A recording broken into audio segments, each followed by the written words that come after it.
सभी कृष्ण प्रेमियों को मेरा प्रेम भरा राधे राधे। आप सभी भक्तों को निर्जला एकादशी के पावन पर्व की मंगलमय शुभकामनाएं। बिहारी जी की आप और आपके समस्त परिवार पर सदैव कृपा बनी रहे। आइए हम जानते हैं निर्जला एकादशी का महत्व। इस एकादशी को भीमसेन एकादशी भी कहा जाता है।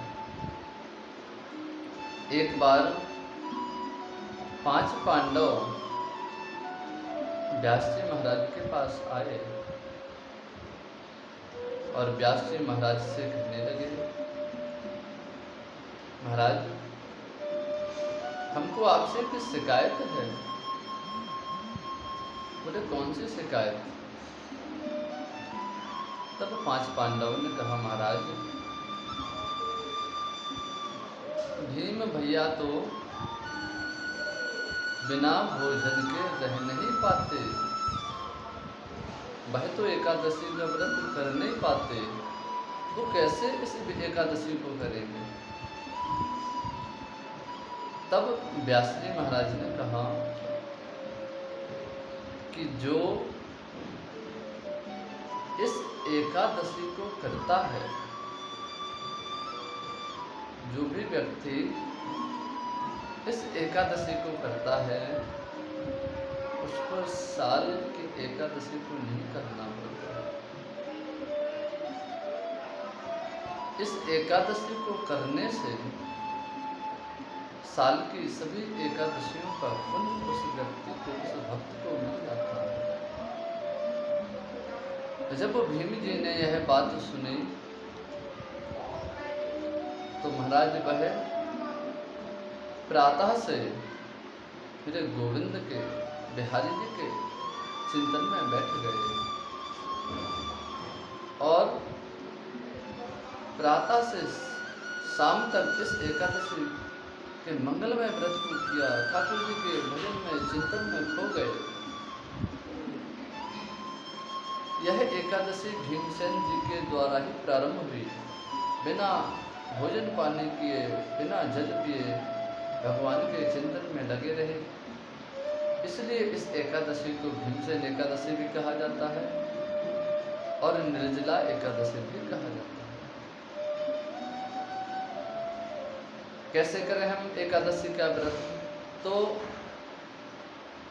वैसे कि एकादशी का व्रत सभी को करना चाहिए। घर में जितने भी सदस्य हैं,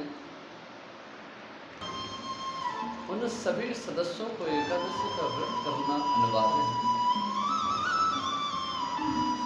बच्चों को और बुजुर्गों को छोड़कर कहते हैं 10 साल की अवस्था से 70 साल की अवस्था तक इस व्रत को कर सकते हैं और फिर अपने ऊपर है कि व्यक्ति कौन कितना कर सकता है। तो कैसे करें हम व्रत? प्रातः उठ करके, स्नान करके ठाकुर जी के मंगलमय सेवा करें। कैसे? ठाकुर जी को उठाओ, सोते हैं ना प्रातः में, तो ठाकुर जी को उठाना पड़ता है। ठाकुर जी को उठाइए, उनसे प्रणाम करिए। हे गोविंद, आपकी बड़ी कृपा है, आपने यह एक और दिन मुझे दिया है। इस दिन को भी हम आपकी सेवा में समर्पित करना चाहते हैं। ऐसे भाव करके हमारे गोविंद को उठाएं। इसके बाद ठाकुर जी का सुंदर अभिषेक करें। कैसे? दुग्ध से अभिषेक करें, पंचामृत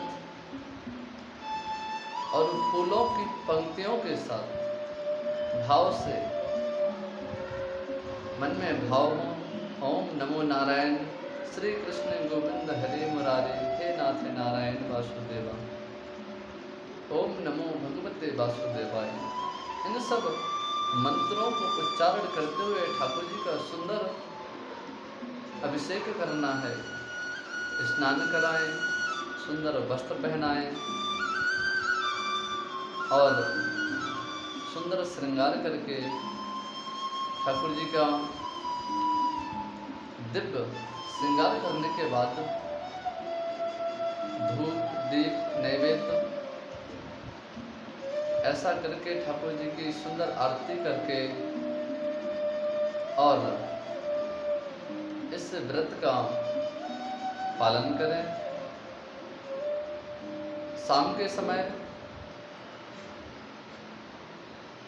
इस व्रत का आनंद लें, भक्ति भाव से गुणगान करके ठाकुर जी के मंगलमय कीर्तन करके भजन करके ऐसे रात्रि व्यतीत करें। और दूसरे दिन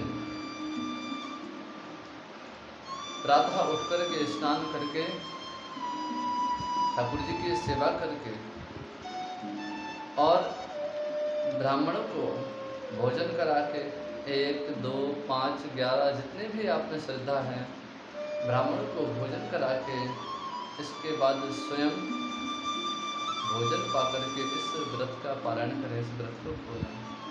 इस प्रकार जो इस एकादशी को करता है, संभवतः सभी एकादशी का भी यही नियम है, बस सभी एकादशियों में जल और फलाहार कर लेते हैं, इस एकादशी को निर्जल ही रहना पड़ता है।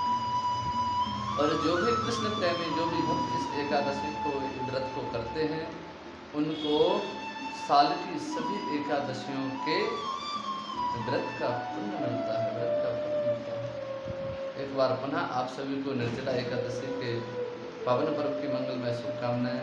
जय श्री राधे, जय श्री कृष्ण।